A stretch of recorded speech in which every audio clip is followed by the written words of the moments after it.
కూటమి కట్టిన జాతీయ పార్టీని ఏకం చేసిన ప్యాకేజీ స్టార్ తో పాటలు పడుతున్నా కానీ చంద్రబాబును ప్రజలు అంగీకరించడం లేదు. అసలు టీడీపీ కూటమి గెలుస్తుందన్న దాఖలాలే కనిపించడం లేదు.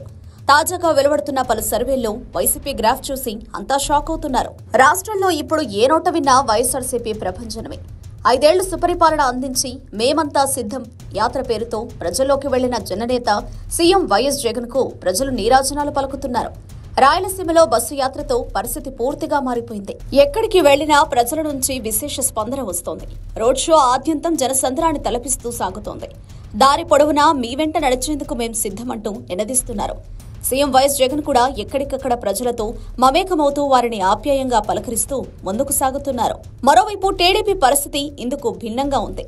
చంద్రబాబు కూడా రాయలసీమ నుంచి ప్రచారం ప్రారంభించినా వైఎస్ఆర్సీపీకి వచ్చినంత రెస్పాన్స్ లేదు. చంద్రబాబు సభలకు జనం కూడా రాకపోవడంతో జాకీలు పెట్టినా లేవలేని పరిస్థితిలో ఉంది. దీనికి తోడు కూటమి నేతల మధ్య కుదరని సయోధ్య, అభ్యర్థుల ఎంపికలో వేడని చిక్కుముడులు కూడా టీడీపీని వెంటాడుతున్నాయి. దీంతో ఆ పార్టీ నాయకుల్లోనే ఆందోళన మొదలైంది. సీఎం వైఎస్ జగన్ మేమంతా సిద్ధం యాత్రతో ప్రజల్లోకి వచ్చాక రాష్ట్రంలో రాజకీయ పరిస్థితులు పూర్తిగా మారిపోయాయి.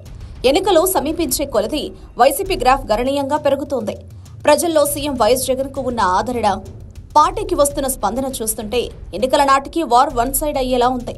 ఈసారి 175 అసెంబ్లీ, 25 ఎంపీ స్థానాలు గెలవడం ఖాయమని విశ్లేషకులు అంచనా వేస్తున్నారు. Subscribe to Social TV Telugu for more videos. Hit the bell icon for faster updates.